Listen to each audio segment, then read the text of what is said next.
अखण्डमण्डलाकारं व्याप्तं येन चराचरं तत्पदं दर्शितं येन तस्मै श्रीगुरुवे नमः।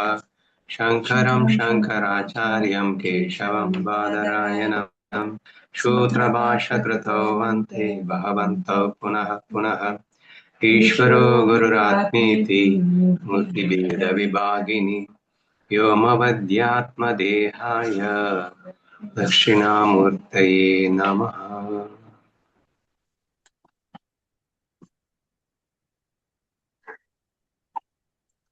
பவித்ர இந்திரயாணி நதிக்கரையில் அமர்ந்து மௌலி ஞானேஸ்வர் மகாராஜின் அருளால் அவர் தங்கி எழுதிய தாட்டேஜி அபங்கம், முக்தாபாய் எழுதிய தாட்டேஜி அபங்கம்.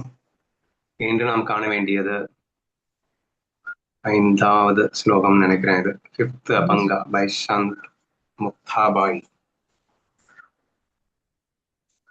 டோட்டலா இதுல என்ன சொல்லியிருக்கு அப்படிங்கிறத பார்க்கணும் அப்படின்னா, இரக்கமும் மன்னிக்கும் குணமும் யாரிடம் உள்ளதோ அவர்களே இவ்வுலகில் உண்மையான ஞானிகள் ஆவர். பேராசையும் அகந்தையும் மனதை நெருங்காத ஒருவரே இவ்வுலகில் உண்மையான பற்றற்றவர் என்று அறிவீர். யாருடைய நாவிலிருந்து எப்போதும் தூய ஞானம் வெளிப்படுகிறதோ அவர்கள் இம்மையிலும் மறுமையிலும் மகிழ்ச்சியாக இருப்பார்கள். பொய்யான கற்பனைகளையும் வீண் கவலைகளையும் பெண்ணுக்கு தள்ளுங்கள். ஞானேஸ்வரா, தயவு செய்து கதவை திறவுங்கள். இது அபங்கத்தினுடைய டைரக்டா meaning. we have to go one by one straight away. ஓகேவா? ஃபர்ஸ்ட் லைன்ல முக்தாபாய் என்ன சொல்றாங்கன்னா, சந்ததோச்சி ஜகி தயா க்ஷமா ஜயான்சே அங்கி அப்படின்னு சொல்லியிருக்கா. யார் ஷந்த் என்று அழைப்பார்கள், அழைக்கப்படுவார்கள், ஞானிகள் என்று யாரை அழைக்க வேண்டும் தெரியுமா? அவர்களிடத்தில் தயா, க்ஷமா, சமானா மன்னிக்கம்னா, தயா அப்படின்னா கருணைன்னு எடுத்துக்கலாம். இவைகள் இருக்கிறதோ அவர்களைத்தானே சொல்ல வேண்டும் அப்படின்னு டைரக்டா புரியுற மாதிரி தான் இருக்கு. So in this world only those can be called true saints who possess the qualities of compassion and forgiveness within them. இரக்கமும் மன்னிக்கும் குணமும் யாரிடம் உள்ளதோ அவர்களே இவ்வுலகில் உண்மையான துறவிகள் ஆவர். சரி, உங்க எல்லாருக்கும் தெரியும் தாட்டேஜி அபங்கம் யாருக்காக எழுதியிருக்காங்க அப்படின்னா, யாருக்கெல்லாம் ரோசம் பொத்துக்கிட்டு வருதோ அவங்களுக்காகவே எழுதப்பட்டது அப்படின்னு நமக்கு நல்லாவே தெரியும். ரோசம் அப்படின்னா என்ன? யாராவது ஏதாவது நம்மளை திட்டும் போது, மோர் பர்டிகுலர்லி நம்ம தவறே செய்யாம நம்மளை யாராவது திட்டும் போது நமக்கு ரோஷம் வந்துருச்சு அப்படின்னு சொன்னா அது எவ்வளவு பெரிய தவறு என்பதை சுட்டி காட்டுவதற்கென்றே இந்த தாட்டேஜி அபங்கம் எழுதப்பட்டதுங்கிறது நமக்கு நல்லாவே தெரியும் இல்லையா? அப்போ இப்போ இந்த ஒட்டுமொத்த அபங்கம் யாருக்காக?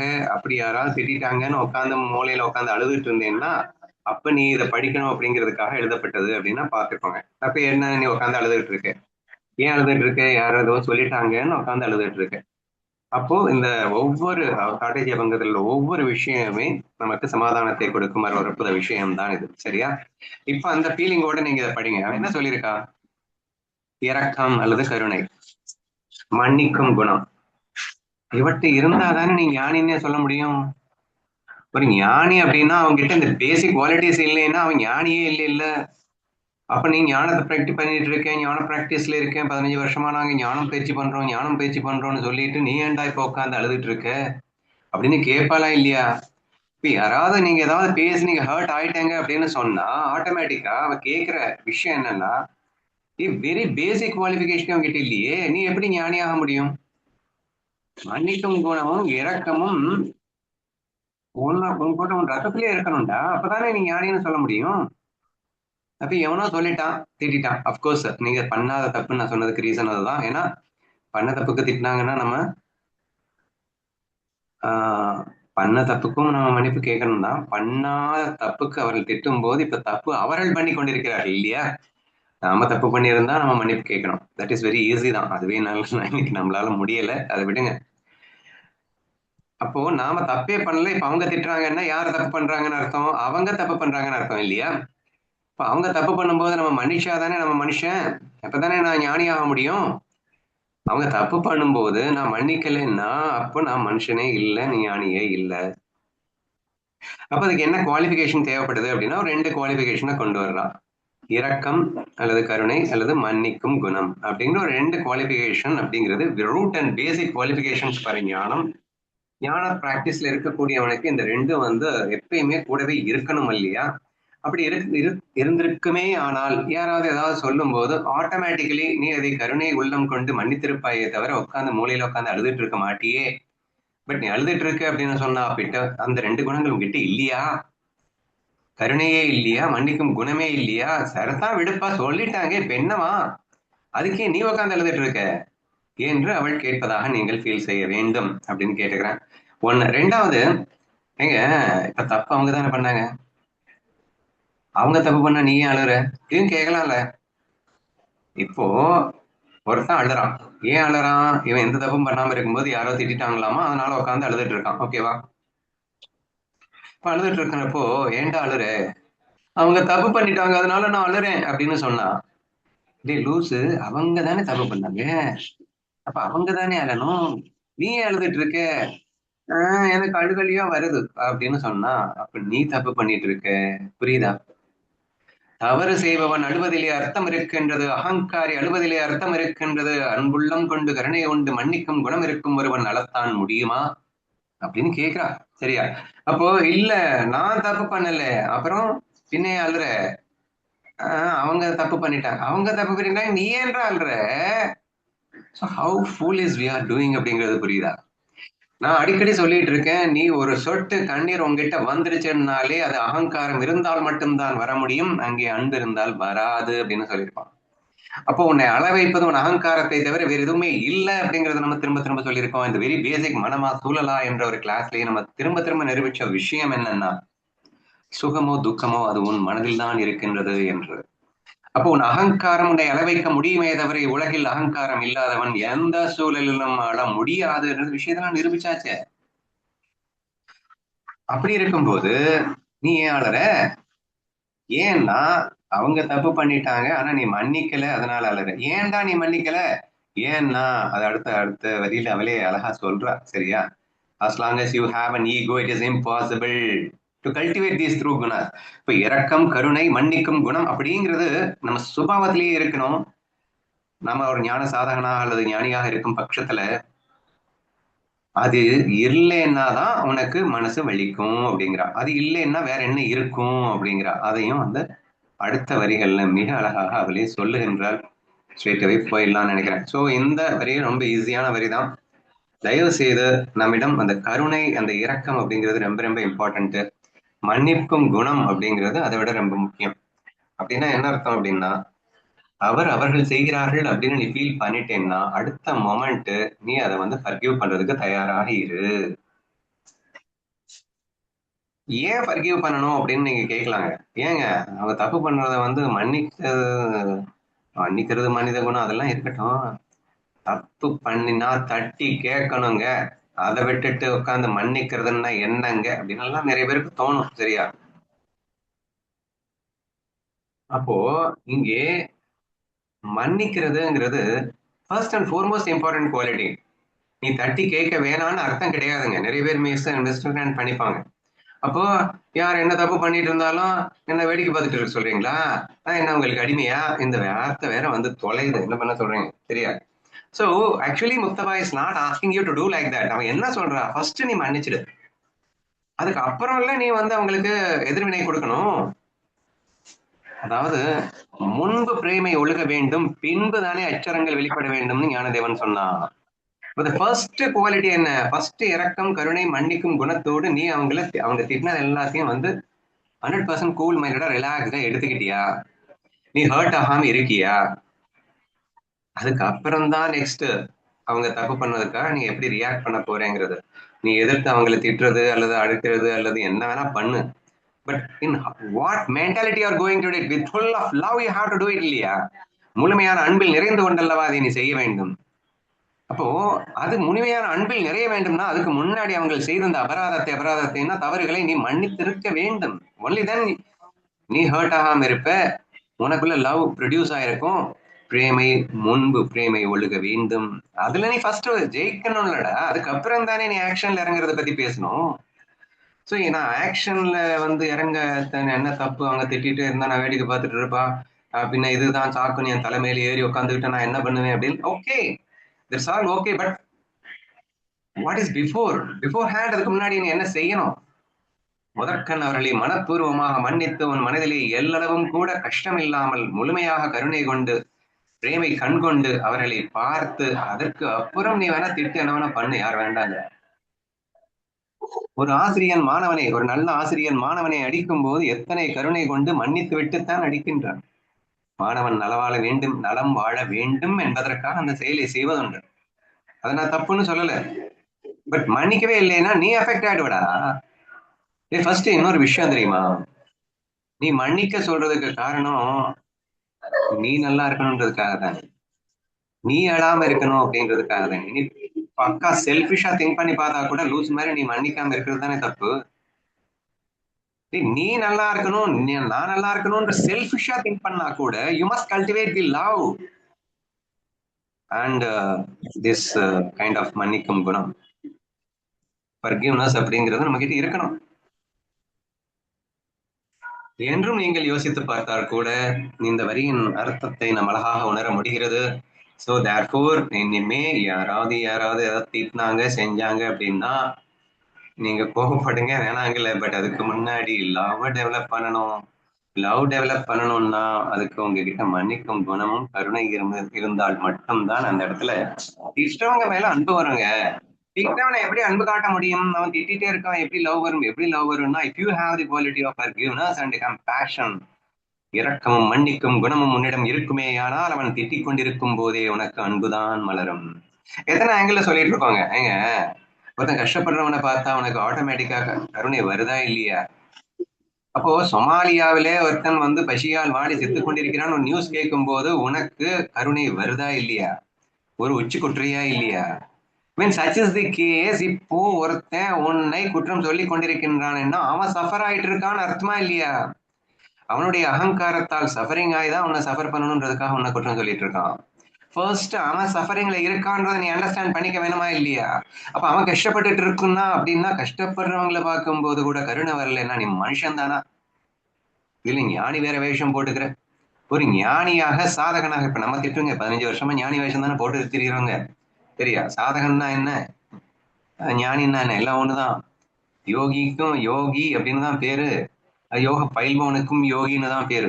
சரியா? சோ தேர்ஃபோர் இங்கே நம்மை அந்த மாதிரி திட்டுறதா நீங்க ஃபீல் பண்ணுங்க அப்படிங்கிறேன் நான். சரியா? சோ வெறும் பேசிக் செல்ஃபிஷா நீ திங்க் பண்ணியிருந்தா கூட, நீ நல்லா இருக்கணும் அப்படிங்கிற ஃபீலிங்ல திங்க் பண்ணியிருந்தா கூட உனக்கு இந்த கருணை அண்ட் மன்னிக்கும் குணம் உன்னிடம் இருக்க வேண்டும் அல்லவா? அப்ப அது இல்லைன்றதுனாலதானே உனக்கு ஹர்ட் ஆகுது. அப்ப நீ கஷ்டப்படுற ஃபர்ஸ்ட். அப்ப என்ன சொன்னோம், அது எப்ப வரும்? எப்ப வரும்னா அடுத்தவன் கஷ்டப்படுறத பார்த்தா கருணை வரும்ல. இப்ப ஒருத்தன் திட்டிட்டு இருக்கானே, அன்பு இருந்தா அன்பு தாங்க வெளிப்படும், அகங்காரம் இருந்தா தானங்க அகங்காரம் வெளிப்படும். அப்ப அவன்கிட்ட கருணை இல்ல, அதனால அவன்கிட்ட மன்னிப்பும் குணம் இல்ல, அவன்கிட்ட கருணை இல்ல, அவன்கிட்ட எல்லா கெட்ட குணங்கள் இருக்கு. அது வந்துதான் உங்களுக்கு ஆயுதமா வந்து உங்களை திட்டிட்டு இருக்கான் இல்லையா? அப்போ அங்கே துன்பம் இருப்பவன் தான் ஒருவனை துன்பப்படுத்த முடியுங்கிறத நீங்க ஃபீல் பண்றீங்களா இல்லையா? அப்போ துன்பப்படுத்தும் போதே you should feel that he is in a துன்பான்னு தானே நீங்க ஃபீல் பண்ணணும். துன்பப்படுபவன் மட்டுமே ஒருவனை துன்பப்படுத்த முடியும். இதை நீங்க புரிஞ்சுக்கோங்க தயவு செய்து. முழுமையான அன்பில் நிறைந்திருப்பவன், ஆனந்தத்தில் நிறைந்திருப்பவன் இன்னொருத்தனுக்கு அந்த ஆனந்தத்தை கொடுக்க முடியும். சட்டியிலே இருந்தா தானே அகப்பையிலே வரும்ன்ற ஒரு பழமொழி உண்டான். What you have that you will express it இல்லைங்க. உங்ககிட்ட துன்பம் இருந்தா துன்பத்தை தான் வெளிப்படுத்துவ, உங்ககிட்ட இன்பம் இருந்தா இன்பத்தை வெளிப்படுத்த போற. அப்ப மொமெண்ட் அவன் துன்பத்தை கொடுக்குறான்னாலே பாவம் அவன் துன்பத்துல இருக்கான்னு நீ புரிஞ்சுக்க வேணாமா? அப்ப அப்படி துன்பத்துல இருக்கான்னு புரிஞ்சுட்டா கூட நீ இரக்கமும் மன்னிக்கும் குணத்தை கொண்டு வர வேண்டாமா என்றெல்லாம் முக்தாபாய் மீண்டும் மீண்டும் நம்மை சாடுவதாக புரிந்து கொண்டு, எப்படியேனும் அந்த இரக்கம் மன்னிக்கும் குணம் என்பது இல்லை என்றால் நாம் ஞானிகளே அல்ல என்ற ஒரு தீர்மானமான முடிவிற்கு வாருங்கள். அடுத்த வரியில் அவர்கள் என்ன சொல்லுகிறார் என்பதை பார்க்கலாம்.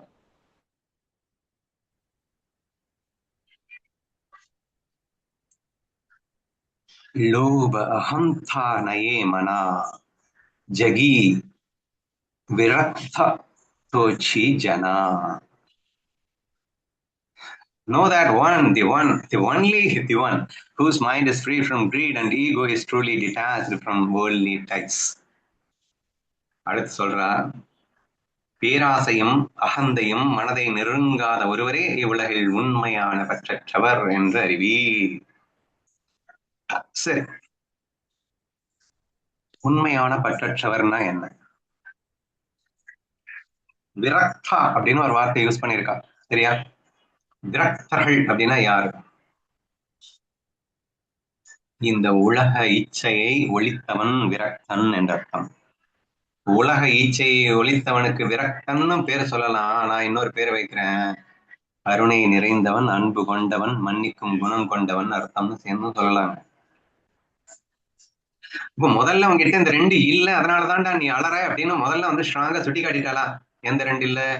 கருணையும் மன்னிக்கும் குணமும் உன்னிடம் இல்லாததன் விளைவு இப்போது நீ அழுது கொண்டிருக்கின்றாய் மடையனேன்னு ஸ்ட்ராங்கா திட்டான், சரியா? அப்படின்னா அடுத்த உடனே உபாயம் தரணும் இல்ல? அப்ப உங்ககிட்ட கருணையும் மன்னிக்கும் குணமும் அன்பும் வர வேண்டும் என்றால் அப்ப என்ன செய்யணும் அப்படின்னு அழகா சொல்றா. அது ஏன் உனக்கு இல்லாம போச்சு, அதை நீ கல்டிவேட் பண்ணிக்கணும்னா என்ன செய்யணும் அப்படின்னா, உண்மையான பற்றற்றவராக நீ ஆகணும்னா என்ன செய்யணும்? உண்மையான மன்னிக்கும் குணத்தில் நிறைந்தவனும்னா என்ன செய்யணும்? உண்மையான கருணை உள்ளவனாக மாற வேண்டும்னா என்ன செய்யணும்னா விரக்தனாக மாறுங்கிறார். உலகப்பற்று ஒளிந்தால் மட்டுமே நீ அன்பில் நிறைய முடியுங்கிறார். ஏன்னா உன்னுடைய சொரூபமே அன்பு தான்டா, உன் சொரூபமே கருணை தான்டா, உன் சொரூபமே மன்னிக்கும் குணம் தான்டா. உலகப்பற்றுல சிக்கினதுனால தான்டா அந்த முக்கியமான குணங்கள் எல்லாம், உன்னுடைய சொரூபமாகவே இருக்கின்ற குணங்களை எல்லாம் இழந்து இன்று நீ இல்லாதவன் போல உட்கார்ந்து அழுது கொண்டிருக்கும் நிலை ஏற்பட்டது என்று புரிகிறதா என்று முக்தாபாய் நம்மிடம் கேட்கிறார். சோ ஃபர்ஸ்ட் தெளிவா சொல்லிட்டா, யூ டோன்ட் ஹேவ் லவ், அதாவது உங்ககிட்ட கருணை இல்லைன்னா, மன்னிக்கும் குணம் இல்லைன்னா நீ இப்படி உட்கார்ந்து அழுதுகிட்டு தான் இருப்ப. அப்ப யார் என்ன சொன்னாலும் என்ன திட்டினாலும் ஃபர்ஸ்ட் நீ வந்து மன்னிக்கும் குணத்தையும் கருணையையும் வளர்த்துக்கொள், இன்டைரக்ட்லி லவ் டெவலப் பண்ணு அப்படிங்கிறா, சரியா? அப்கோர்ஸ் நான் அடுத்து என்ன சொல்லிட்டேன், அதுக்கப்புறம் நீ எப்படி வேணா ரியாக்ட் பண்ணிக்கோ அப்படிங்கிற விஷயத்தெல்லாம் நான் ஷேர் பண்ணிட்டேன். இப்போ நெக்ஸ்ட் நமக்கு வர்ற பெரிய டவுட் என்னன்னா, why I am not cultivating the love? எனக்கு ஏன் மன்னிக்கும் குணம் வரல, எனக்கு ஏன் கருணை வரமாட்டேங்குது அப்படின்னு கேக்குறீங்க இல்லையா? ஏன் நான் உலகத்துல பற்று இருக்கிற வரைக்கும் இட் இஸ் இம்பாசிபிள். உலகத்தை உண்மை என்று நம்பி, இந்த உடலை உண்மை என்று நம்பி நான் உடல் மனம் என்று சிக்கிக் கொண்டிருக்கின்ற இந்த நிலையிலே ஹவ் குட் இந்த டுவாலிட்டியை உண்மை நம்பிட்டு இருக்கிற வரைக்கும் எப்படிடா பற்றுற்ற நிலைமை வரும்? உண்மை நம்பினா பற்றுதானே வரும். அப்ப உண்மையான பற்றுற்ற நிலைமை வரணும்னா நீ ஃபர்ஸ்ட் சாரி பற்றுற்றவனா இருக்கணும், சரியா? அப்போ அதுக்கு அன்பு வரணும் அப்படின்னு எல்லாம் பேசிட்டோம். அதுக்கு தடையா இருக்கு அப்படின்னா அகந்தை பேராசை, இது ரெண்டு இருக்காங்க, சரியா? ஃபர்ஸ்ட் ரெண்டுல நமக்கு 2 பாயிண்ட் கொடுத்தா, ஒன்னு கருணை அண்ட் மன்னிக்கும் குணம். இப்ப 2 பாயிண்ட் கொடுத்திருக்கா, பேராசை அகந்தை. இந்த 2 எதுக்காக கொடுத்திருக்கான்னா, அந்த 2 அச்சீவ் பண்றதுக்கு இந்த 2 தூக்குனாதான்டா முடியுங்கிறா. உங்ககிட்ட ஏன் கருணை வரல, ஏன் எனக்கு வந்து மன்னிக்கும் குணம் வரலன்னா, பேராசையும் அகந்தையும் உன்னிடம் இருக்கும் வரை அந்த 2 குணத்தை கல்டிவேட் பண்ணிக்கவே முடியாது அப்படிங்கிறா. அப்போ உலகில் விரக்தனாக எப்போது மாறுகின்றாயோ அப்போது மட்டும்தான் அதை கல்டிவேட் பண்ண முடியும் அப்படிங்கிறா.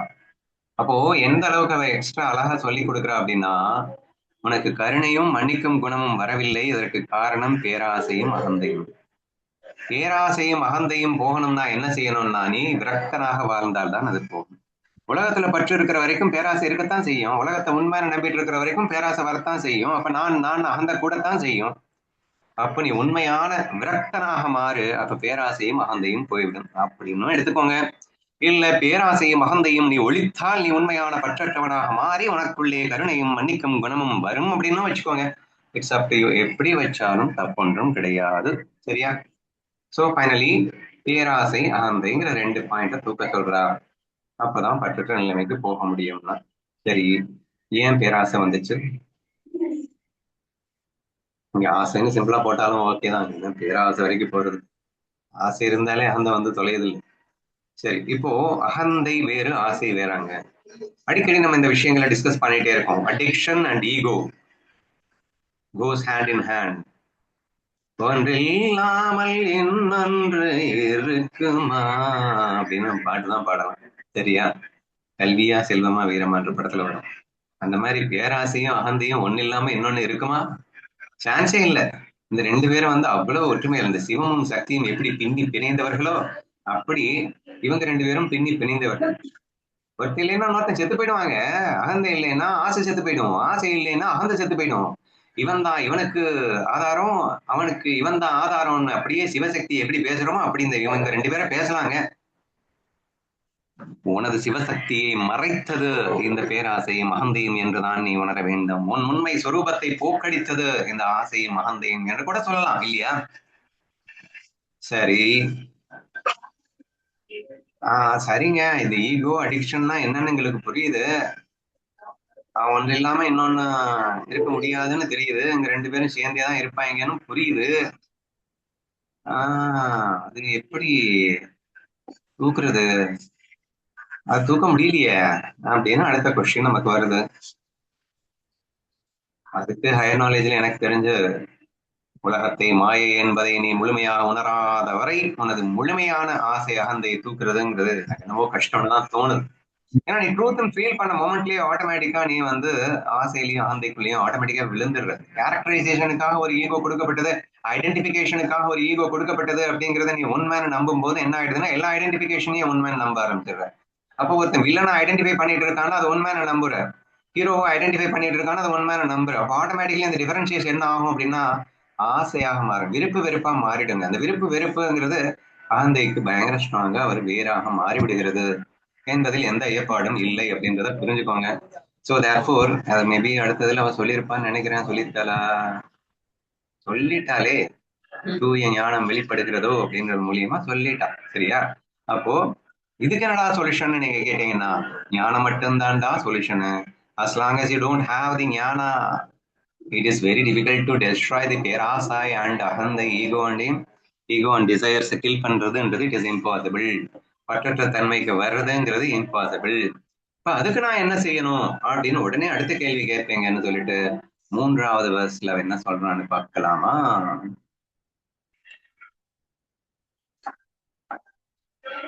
இகபர லோகி சுகி.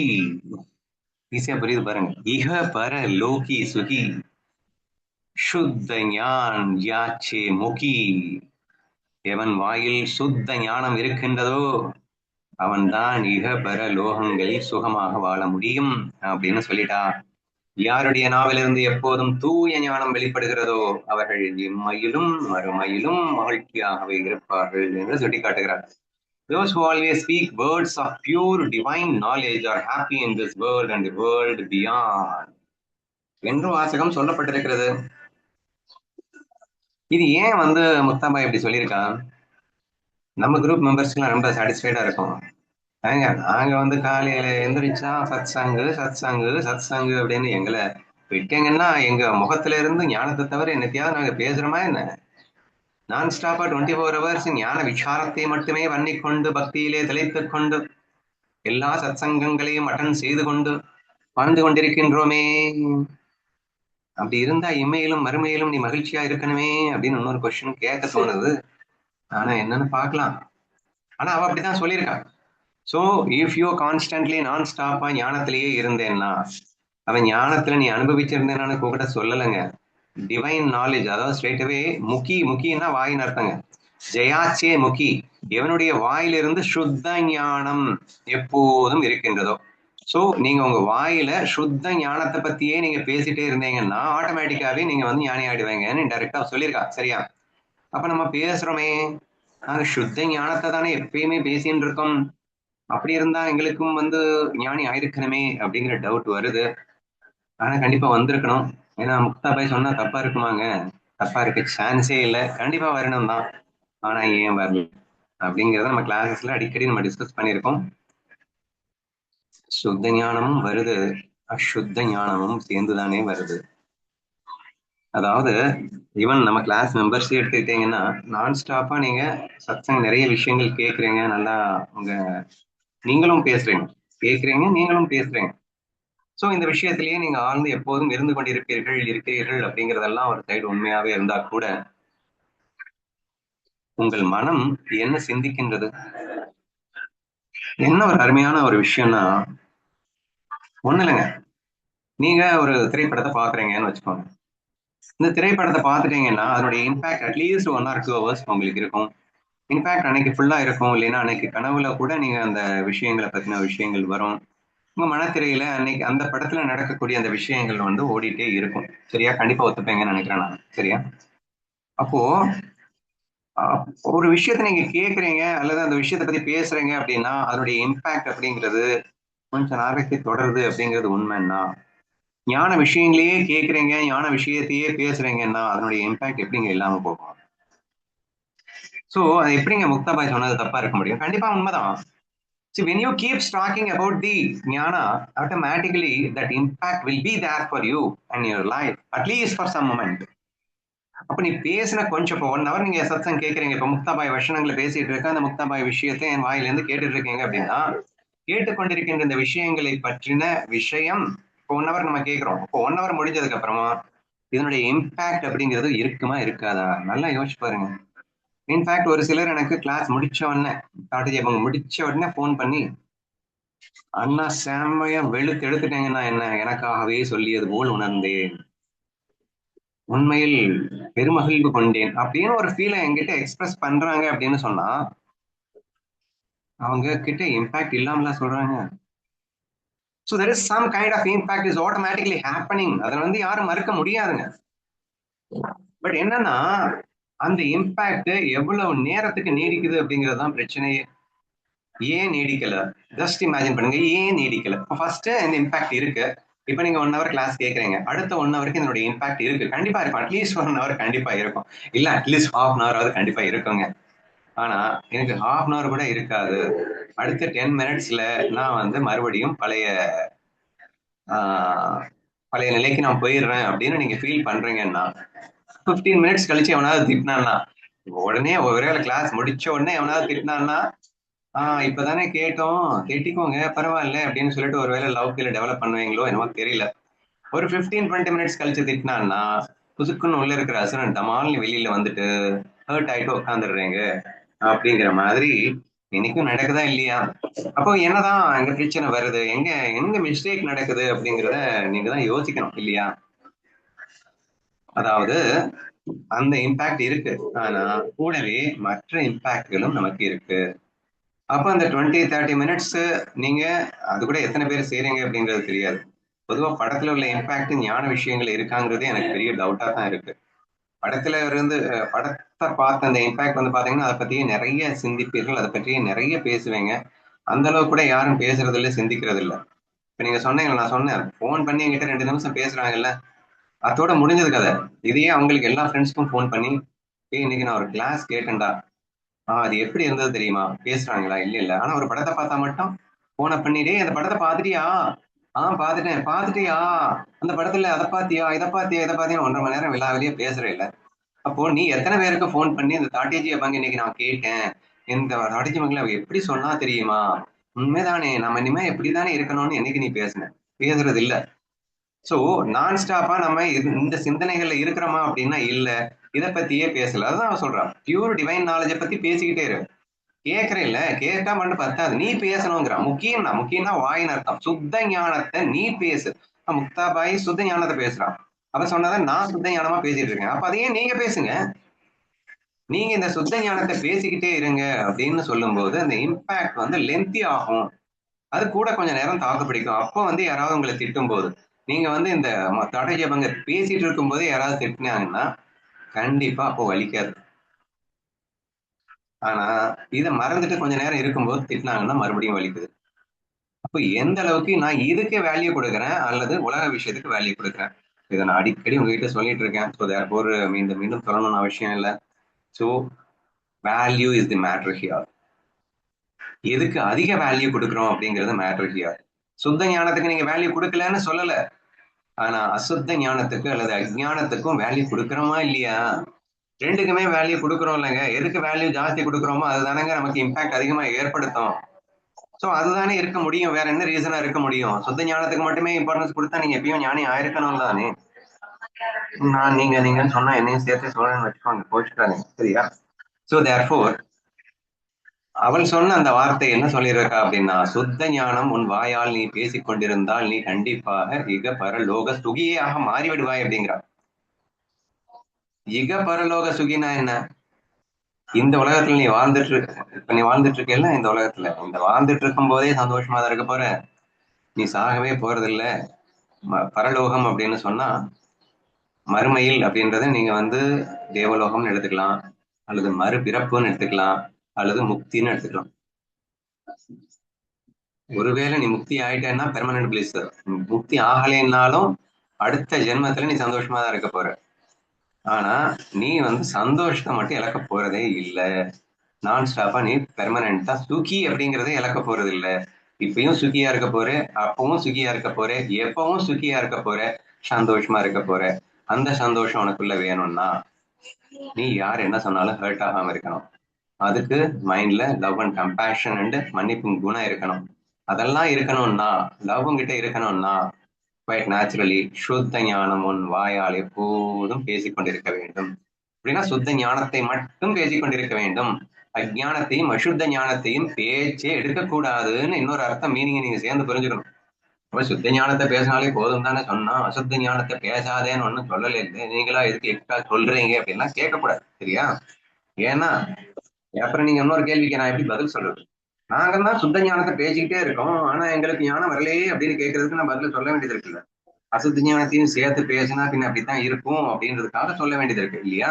இன் கேஸ் நீங்க 100% சுத்த ஞானத்தை மட்டுமே பேசிக் கொண்டிருப்பார்களே ஆனால் பேசினாலே சொல்லிட்டா சரியா, just you keep on talk only அந்த சுத்த ஞானா automatically that in fact will make you ஞானி அப்படிங்கிறது தான் ஒரு ரொம்ப முக்கியமான விஷயம்.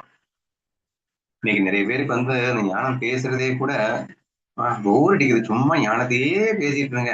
இவர் பாரு எப்ப பார்த்தாலும் ஞானத்தையே பேசிட்டு இருப்பாரு. ஏதோ வந்தமா 4 ஜோக் அடிச்சமா, இப்படி கிண்டல் பண்ணமா, நக்கல் பண்ணமா எல்லாம் இருக்கணும்ல. லைஃப்னா எல்லாம் மிக்ஸ்அப்பா தானே இருக்கணும். இவர் ஞானத்தை விட்டா அவர் எதையுமே பேச மாட்டாரு. ஞானம் ஞானம் ஞானம்னு பேசிட்டு இருப்பாரு என்றெல்லாம் நாம் பேசுவதை காண்கின்றோம். சரியா? மோட்சதாகம் இருக்கிறவங்களே இப்படி பேசுவாங்க.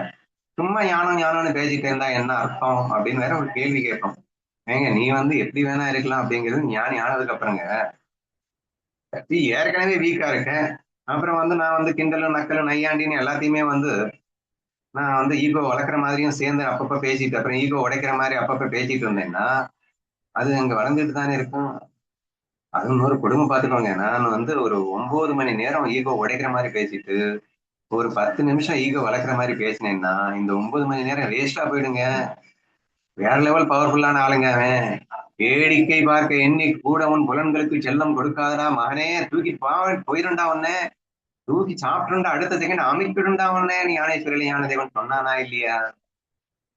ஒருத்தன் தன் மனதை கட்டி இழுத்துக் கொண்டு கரை சேர்ந்து விட்டானாம். எப்படி சொல்றாரு ஒரு எக்ஸாம்பிள்? நடுக்கடலிலே சிக்கிக் கொண்டிருந்த படகை அப்படின்னா லைக்ஸ் அண்ட் டிஸ்லைக்ஸிலே சூறாவளியாக சுற்றி கொண்டிருந்த உன் மனதை அப்படின்னு அர்த்தம். அந்த படகை மெதுமெதுவாக இழுத்து இழுத்து இழுத்து வந்து கரை வரைக்கும் வந்து விட்டானாம். படிப்படியாக வெறுப்புகளையும் அகங்காரத்தையும் நொறுக்கி விட்டு அப்படியே கொஞ்சம் கொஞ்சமா தேறிட்டு வர்றானாம். கரை வரைக்கும் வந்து முழுசா கரை ஏத்தல. சரியா? கரை பக்கத்துல வந்துட்டேன். ஆல்மோஸ்ட் ரீச் ஆயிட்டேன். வந்துட்டோம்டா கொஞ்சம் ரிலாக்ஸ் பண்ணிக்கலாமா அப்படின்னு நினைச்சா மறுபடியும் படகு நடுக்கடல்ல இருக்கான். ஞானதேவர் சொன்ன எக்ஸாம்பிளுங்க இது. சரி இப்படித்தான் நம்ம பண்ணிட்டு இருக்கோம். லைக்ஸ் அண்ட் டிஸ்லைக்ஸ் வந்து நான் ஒழிச்சிட்டேன் அப்படி இப்படின்னு நல்லா ட்ரை பண்ணுவேங்க. சூப்பராக பண்ணிட்டு வரும்போதே கொஞ்சம் ரிலாக்ஸ் பண்ணிக்கலாமா? என்னத்து நீ கொஞ்சம் ரிலாக்ஸ் பண்ணல, மறுபடியும் அங்கதான் போய் நிக்கணும், மறுபடியும் அங்கிருந்து இழுத்துட்டு வரணும். நீ கொஞ்சம் ரிலாக்ஸ் பண்ணாலும் டோட்டல் அவுட் அப்படிங்கறத யோசிக்கணுமா இல்லையா?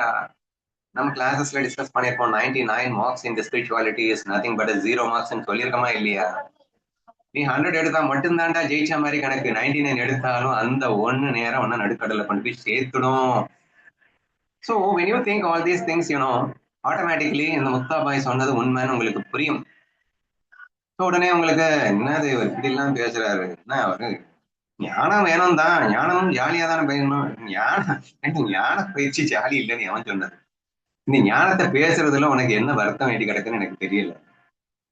இப்ப இந்த முக்தாபாய் பேசுகின்ற இந்த விஷயங்களே நான் பேசிக் கொண்டிருக்கும் போது எனக்கு என்ன கஷ்டம் வந்துருச்சு?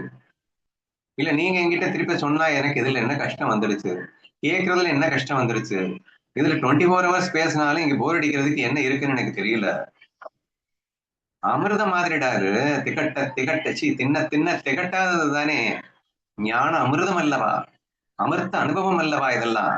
அமிர்த அனுபவத்தை போயிட்டு போர் அடிக்குது, கொஞ்ச நேரம் வந்து ரிலாக்ஸ் பண்ணிக்கலாம், கொஞ்சம் அறியாமையில ஒட்டிட்டு வந்துடலாம், அஜ்ஞானத்துல ஒட்டிட்டு வந்துடலாம், சும்மா ஞானமே இருந்தா என்ன அர்த்தம் என்றெல்லாம் பேச்சு எவ்வளவு முட்டாள்தனமானது என்பதை தயவு செய்து புரிந்து கொள்ளுங்கள். இக பரலோக சுகியாக நீ வாழணும்னா உன்னுடைய முகத்தில இருந்த சுத்த ஞானம் மட்டுமே வெளிப்பட வேண்டும், மற்ற ஞானங்கள் வெளிப்படக்கூடாது என்பதுதான் இங்கே திட்டவட்டமாக முக்தாபாய் நமக்கு அறிவுறுத்துகிறாள். அப்படி ஆச்சு அப்படின்னா அவங்ககிட்ட ஈகோ வந்துடும், ஆசை வந்துடும், அப்புறம் கருணையும் மன்னிப்பு குணமும் காணாம போயிடும். அப்புறம் எவனாவது இப்படின்னு திட்டான்னா உட்காந்து ஒவ்வொன்றும் அழுதுட்டு தான் இருக்கணும்பா, நான் காப்பாற்ற முடியாது என்ற இந்த மூன்றாவது ஓவியின் வழியாக அவள் தெளிவுபடுத்துகின்றாள். ஃபைனலா என்ன சொல்லி முடிக்கிறான்னு பார்க்கலாமா? மித்யா கல்பனா மாகே ஷாரா தாட்டிவகடா ஞானேஸ்வரா. மித்யா கல்பனா அப்படின்னா என்ன? மித்யான்னா உங்களுக்கு நல்லாவே தெரியும், கல்பனானாலும் உங்களுக்கு தெரியும். மாகேனா அது பின்னாடி வையின்னு அர்த்தம், சரியா? அதை கொஞ்சம் ஓரங்கட்டு அப்படின்னு அர்த்தம். Set aside all false illusions and imaginary worries. Oh, Jnaneshwar, please open the door. பொய்யான கற்பனைகளையும் வீண் கவலைகளையும் பின்னுக்கு தள்ளுங்கள். ஞானேஸ்வரா, தயவு செய்து கதவை சிரவங்கள். இங்க ஏன் ஞானேஸ்வராங்கிற இடத்துல அவங்க பேரை போட்டுக்கோங்க. ஓ ஸ்ரீகாந்த், ஓப்பன் தி டோர் அப்படின்னு சொல்லி மீண்டும் நிறைவு செய்கிறாள் இந்த அபங்கத்தினை. மித்யா எல்லாருக்கும் நல்லா தெரிஞ்ச விஷயம். இந்த உலகம் மித்யா அப்படிங்கிற வார்த்தை கேள்வி, பிரம்மம் சத்யா ஜெகத் மித்யா அப்படின்றத கேள்விப்பட்டிருப்பீங்க. அப்ப இந்த மித்யா அப்படிங்கிற விஷயத்துல என்னென்ன வருது? உடம்பு, மனசு, புத்தி, உலகங்கள் எல்லாமே மித்யா இல்லையா? இப்ப இந்த மித்யா அவன் வந்து இந்த மித்யா வந்து இந்த உலகத்தை மித்யான்னு சொல்ல வரல, மித்யா கல்பனா அப்படின்னு ஒரு வார்த்தை யூஸ் பண்ணியிருக்கான், சரியா?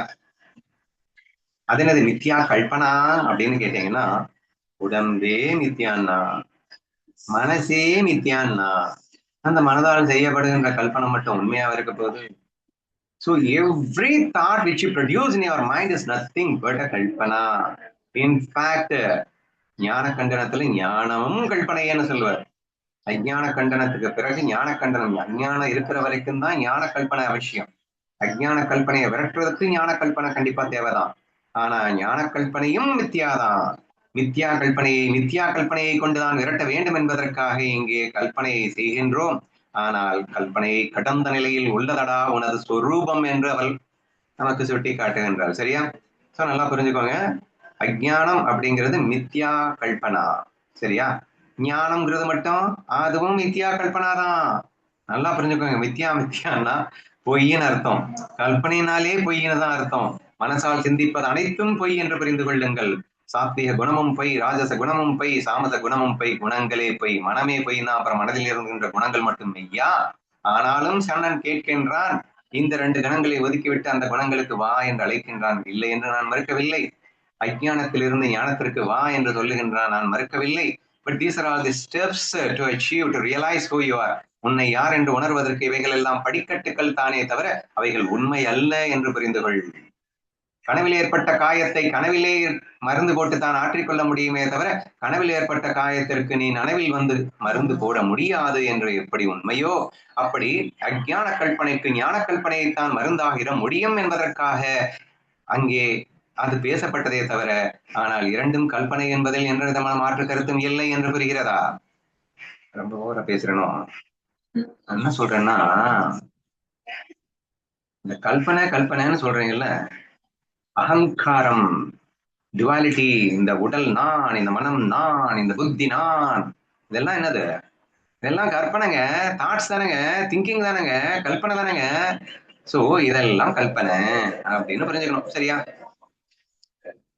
இந்த கல்பனை மட்டும் நீ தூர தூக்கி போடாதுன்னு சொல்ல, நான் உடல் நான் மனம் நான் புத்தி அப்படின்னு நம்ம வந்து பேசிட்டு இருக்கோம் இல்லையா, அதெல்லாமே மித்யா கல்பனை, பொய் தானேங்க, எல்லாமே பொய். அப்ப பொய்யிலிருந்து பேச ஒரு கற்பனை பண்ணா அதுவும் பொய் தான். பொய் கற்பனை, இதை நீ விரட்டணும். விரட்டணும்னா என்ன செய்யணும்? நான் உடல் அல்ல, நான் மனம் அல்ல, நான் புத்தி அல்ல, நான் பிரம்மம். அகம் பிரம்மாஸ்மி சிவோகம் சிவோகம். இது மட்டும் என்னவா? அட இதுவும் கல்பனை தான்டா. பொய்யான கல்பனையில் அழுது புலம்பிக் கொண்டிருந்த நீ உன் சத்திய கல்பனையால், அதாவது அசத்திய கல்பனையால், ஆனா ரெண்டுமே மித்தியாதான். சத்தியமும் மித்தியாதான், அசத்தியமும் மித்தியாதான். என்னடா சத்தியத்தை போய் மித்தியாங்கிற அப்படின்னு ஐயோ கன்ஃபியூஸ் பண்றேன். அப்ப எப்படி பேசலாம்? அப்போ அஜ்ஞான மித்தியா, ஞான மித்தியா அப்படின்னு வேணா வச்சுக்கோங்க. சரியா? எப்படி சொன்னாலும் கன்ஃபியூஸ் தான் ஆகுது. ஆனா வழியில சொல்லித்தான் ஆகணும்.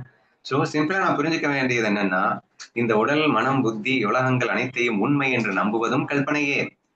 பின்பு இந்த இவை அனைத்தும் பொய் பொய்ன்னு நம்ம ஞானத்தை பேசிட்டு இருக்கோம். இப்ப நான் பேசிட்டு இருக்கேன்ல, இதுவும் கற்பனை தான். இப்ப நீங்க கேட்டுட்டு இருக்கீங்கல்ல, கற்பனையில தான் கேட்டுட்டு இருக்கீங்க. நீங்க ஒரு கனவு கண்டுட்டு இருக்கும்போது நான் உங்க கனவுல வந்து பேசிட்டு இருக்கேன் அப்படின்னா, நீங்களே தான் உங்க கனவுக்குள்ள நீங்களே பலவா மாறி நானாகவும் நீ ஆகவும் மாறி எங்கிட்ட நீங்க கேட்கிற மாதிரி ஒரு கனவு போயிட்டு இருக்கு. அப்படிதானே நம்ம அடிக்கடி பேசிட்டு இருக்கோம். இப்ப கனவுனாலே கற்பனை தானே. அது ஞான சிந்தனை ஆனாலும் கற்பனை தான், அஞ்ஞான சிந்தனை ஆனாலும் கற்பனை தான். கற்பனைகளை விட்டே வெளியே வாங்குறாவ. புரியுதா? எக்ஸ்ட்ரீம் ஸ்வரூப சுகத்துக்கு கூப்பிடுறாங்க. Set aside all false illusions என்ற இடத்திலே ஞான கல்பனையும் அஜ்ஞான கல்பனையும் சேர்த்து தூராக்கரா. ரெண்டையும் தூர வை என்று அர்த்தம். சரியா? இமேஜினரி வரிஸ் அழகா கொடுத்திருக்காங்க. கல்பனை கஷ்டங்கள் அப்படின்னு அர்த்தம். சோ அங்க வந்து அவ தெளிவா சொல்லியிருக்கா, மித்யா கல்பனா மாகேஷார. அவ ஒரீச மட்டும் சொல்லல, அவ டோட்டலா வந்து கற்பனையே தூர வச்சிடு அப்படின்ட்டா. பொய்யான கற்பனைகளை வீண் கவலைகளை பின்னு தள்ளுங்கள் அப்படிங்கிற இடத்துல வீண் கவலைகளே அப்படிங்கிறதெல்லாம் வந்து முக்தாபாய் கொடுக்கல. அவர் ரொம்ப தெளிவா எல்லா கற்பனையும் தூர தூக்கி போட்டேன்னா நீ யாருன்னு புரிஞ்சுப்ப. அதுக்கப்புறம் உட்கார்ந்து அழுறது லூசுத்தனம்னு உனக்கே தெரியும். உன் இருதயம் திராடாக விரியும். கதவை திறந்துட்டு வந்துட்டே இருப்ப. ஞானேஸ்வரன்னா ஸ்ரீகாந்த் உன்னால முடியும்டா என்று முக்தாபாய் எவ்வளவு அழகாக அழைக்கின்றார். என் சொரூபத்திற்கு கூட்டிட்டு போறதுக்கு என்ன அழகான டிப்ஸ் கொடுக்குறா. ஃபர்ஸ்ட் என்ன சொன்னா, உன் வாயால நீ 24 மணி நேரமும் ஞானத்தை பேசுனாங்க. ஆனா கடைசியில அதையும் தூக்கி குப்பையில போட சொல்றாங்க இன்டைரக்ட்லி. நித்யா கல்பனா மாகேஷாரான்னா நீ வாயால பேசிட்டு இருக்கிறது மட்டும் அது கல்பனை இல்லாம வேற என்னவா? பட் அப்கோர்ஸ் அது ஃபர்ஸ்ட் ஸ்டெப்ல நெசசரி தான், இல்லைன்னு சொல்லல. நீ வந்து ராஜஸ்தமத்துல சிக்கிட்டு இருக்கும்போது அப்புறம் தூரம் எங்கிருந்து கர்றது? சி, தூரம் எங்கிருந்து வைக்கிறது? It is not possible. So therefore சாத்விக்குவான்னு சொல்ல வேண்டியது இருக்கு. வாயில எப்போதுமே ஞானத்தை பேசுன்னு சொல்ல வேண்டியது இருந்ததுதான், இல்லைன்னு சொல்லல. ஆனா இதெல்லாம் நீ பண்ணிக்கிட்டே இருந்தேன்னா உன் ஸ்டேஜ்ல என்ன ஆகும்னா, உணர்வு மொத்த மித்யா கல்பனையும் உன்னை விட்டு விலகும். அதை விலக்கி வைக்கும் போது உன் சொரூபத்தில் நீ திளைப்பாய். ஆதலால் இங்க நடக்கின்ற அனைத்தும் மாயை என்று உணர்வாய். இங்க உட்கார்ந்து அழுறதுக்கு எதுவுமே இல்லைன்னு புரிஞ்சுப்ப. உன் கிருதயத்தை திறந்து வெளியே வர முடியும் என்று முக்தாபாய் மிகவும் அழுத்தம் திருத்தமாக ஹையர் நாலேஜோட பிஞ்ச் பண்ணி தான் எல்லா ஸ்லோகத்தையுமே முடிக்கிறான். Start with some lower knowledge and ends with higher knowledge. அது எல்லா தாட்டேஜிய பங்க்லையும் நம்மளால பார்க்க முடியுது. So therefore try to give importance to everything. Right from the மனமா சூழலால இருந்து ஹையர் நாலேஜ் வரைக்கும் எல்லாத்துக்குமே இம்பார்ட்டன்ஸ் கொடுங்க. இவள் சொன்னதை ஆழமாக புரிந்து கொள்ள முயற்சி செய்யுங்கள். கண்டிப்பாக வெற்றி பெற முடியும் என்பதை நம்புங்கள். நாமும் நம் ஹிருதய கதவினை திறந்து அன்பாய் மலர்ந்து அனைத்தும் நான் என்று உணர்ந்து இந்த சில்லியான ஹர்ட் ஆகிறது, இந்த மாதிரி யாராவது சொல்லிட்டாங்கன்னா உட்காந்து அலறுது அப்படிங்கிற விஷயங்களை முற்றிலும் ஒதுக்கிவிட்டு அனைத்தும் நான் எனது மாயையால் இங்கே நான் விளையாடிக் கொண்டிருக்கின்றேன் என்று பேரானந்தத்தில் என்றென்றும் திளைத்து வாழ வேண்டும், வாழவோம், வாழ வேண்டும் என்று வாழ்த்துகிறேன். ஓகேவா?